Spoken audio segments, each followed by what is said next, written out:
You are looking at Julian's pronunciation guide, where we look at how to pronounce better some of the most mispronounced words in the world, like this other curious word. But how do you say what you're looking for today?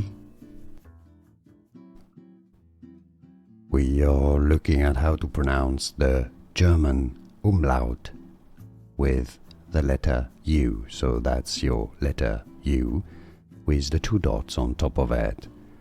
A very German symbol and a very German sound. We'll be looking at how to pronounce correctly the other two letters that can have an umlaut on top of them, so the letter O and the letter A. If you want to learn more, make sure to stay tuned to the channel, because we'll be looking at how to say those two. But for now, we're looking at how to say the U umlaut or U umlaut. It's pronounced U.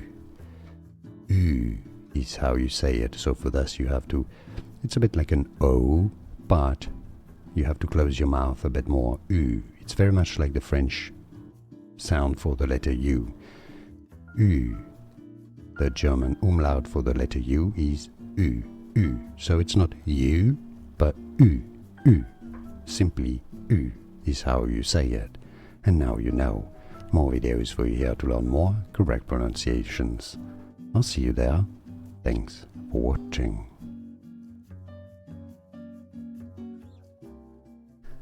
Here are more videos on how to pronounce more confusing words and names too many mispronounced. Like this video if you found it useful. I appreciate your support. I'll see you soon and thanks for watching.